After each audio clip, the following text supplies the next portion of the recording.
The Rave Scene 1. Chapter 1. Rave is modern-day disco. A Rave Essay 1.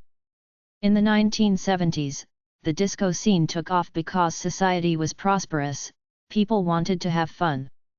They hit upon disco dancing because it was universal. Anybody over 18 could go to a nightclub and dance the night away. Nothing has changed much in the drug culture. People want to get high, especially on Friday and Saturday nights, then dance the night away.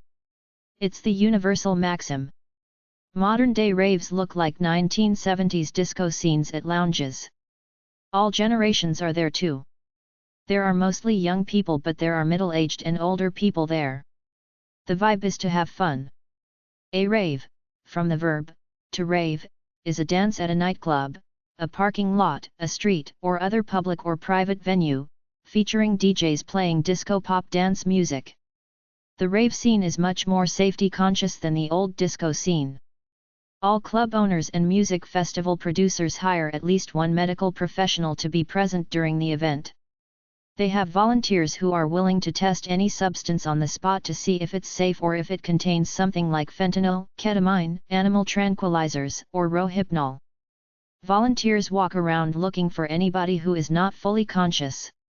People die when they vomit, then lay their face in it while semi or unconscious. If somebody is not fully conscious, they act. The modern-day drug scene is worse than it was in the 1970s. There are many synthetic drugs around that put people in stupors. The people at raves watch each other for signs of people going unconscious. EDM is electronic dance music which is supposedly played at raves, but the truth is that most people prefer pop dance music with lyrics. David Guetta is probably the most famous DJ. He tries to create pop dance songs. The rave dance scene is bigger in Europe and Latin America than the United States. United States typically has small nightclubs. Club owners are very scared of recreational drugs being associated with their places, so the rave is downplayed here. Live musicians perform at raves, particularly rappers. Other performance artists might be there like go-go dancers and fire dancers. There is a laser light show and fog machines. Thailand has a huge nightclub scene. They used to have the full moon party once a year in October on Koh Phangan. But partying has gotten so big that they now do it every month. It's capitalism. Fullmoonpartythailand.com. Hadrin Beach every month under the full moon. FULLMOONPARTY-THAILAND.com. Most of the time, the government of Thailand turns a blind eye to illegal drug use at nightclubs, but they sometimes arrest Westerners. Their jails are horrible. You can see videos at youtube.com. Type in Thailand jail. Bali, Indonesia, Ibiza, Spain, Prague in the Czech Republic and most big cities in Latin America have big modern nightclubs where you can party and not worry about getting arrested and thrown in a crappy jail. A Rave Essay 2. Some raves are small parties held at nightclubs or homes. A few raves are big music festivals like Burning Man in Black Rock Desert, Nevada, which lasts about a week. The cheapest ticket is around $600. Many people have complained about the unsanitary conditions. What do you expect? It's a capitalist, for-profit event despite the hippie vibe. They have to cover their costs and make money.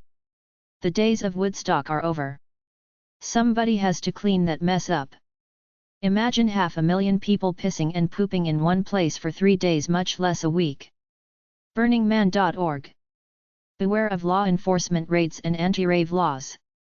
You can go on youtube.com, type in Sean Atwood and see the channel of a former ecstasy seller in Arizona. He was part of the 1990s rave culture before it kind of got cancelled in the US.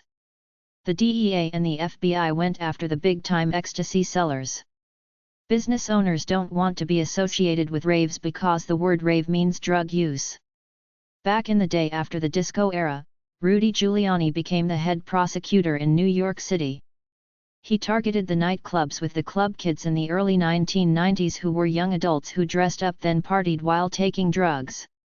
Michael Alec, along with his roommate Robert Freeze Riggs, murdered their buddy Andre Angel Melendez in their apartment over a rumored drug debt in March of 1996. The movie Party Monster, 2003, describes the scene.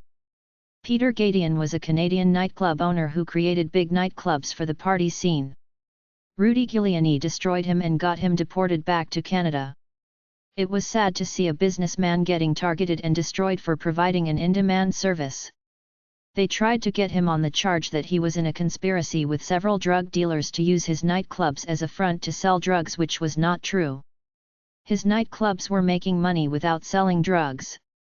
He wrote a book called The Club King: My Rise, Reign, and Fall in New York Nightlife. This is why the idea of a young party crowd rave scene is generally not advertised as cool in modern-day USA. We have South by Southwest, Burning Man, and Lollapalooza, Lollapalooza.com, but that's almost it. You can go to the island Ibiza, Spain, and walk into a nightclub that can hold 4,000 people.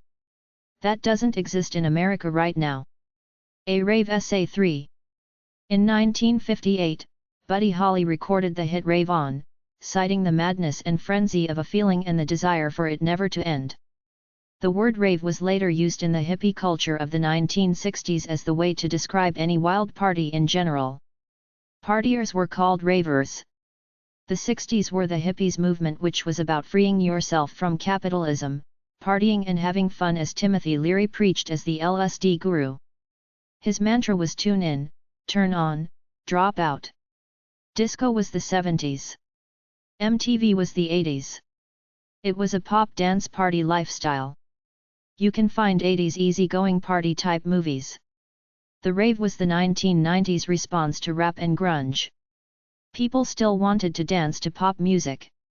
You can see Sean Atwood's life on YouTube.com. He was the typical guy who wanted to have fun partying. There was a period like that. To me, the world has gotten serious and the economy much worse since 2000. The atmosphere doesn't exist anymore for people to live free lifestyles pursuing their bliss because the economy is so tough now. Most people are worried about paying basic bills. The real partying era of human society was before the year 2000.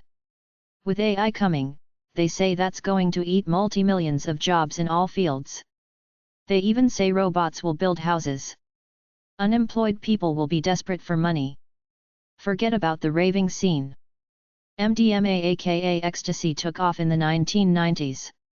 I saw a documentary that said some guy financed the Grateful Dead's order to sell his drugs at the live events. Andy Warhol organized the Exploding Plastic Inevitable in New York, an early rave event. The phrase Summer of Love started with Woodstock in 1969, then it was brought back in the 1980s for early rave events. Nowadays they call it EDM, electronic dance music. To me, it's disco. The Yardbirds released an album in the United States called Having a Rave Up. The rave scene is the new term for the disco scene or club culture. Back in the day, they had live bands. Now it's mostly DJs like David Guetta and the DJ from the TV show Jersey Shore, Pauly D. David Bowie, from his 1973 album Aladdin Sane, had a line, "It's a crash course for the ravers." Some people say electronic dance music grew from acid house music, which emerged in Chicago in the mid to late 1980s. It spread to London, Ibiza, and the rest of the world. MTV had the TV show Wild On that looked at the partying scene worldwide. The Europeans and the Latin Americans are much bigger partiers than Americans. I think the reason is that European and Latino men feel no shame or an attack to their manhood to dress up and go out to dance, while in America, it's looked upon as not a manly thing to do. By the 1990s, genres such as acid, breakbeat hardcore, happy hardcore, gabber, drum and bass, post-industrial, and electronica were being featured at raves. In 1990, raves were held underground in several cities, such as Berlin, Milan, and Patras. Politicians spoke out against raves. Police cracked down on parties to the extent that they drove the rave scene into the countryside. Rave music started with late 1980s/early 1990s genres of house, new beat, breakbeat, acid house, techno, and hardcore techno. The rave genre would develop into old school hardcore, which led into music such as drum and bass, two-step, and happy hardcore, as well as other hardcore techno genres, such as gabber and hardstyle.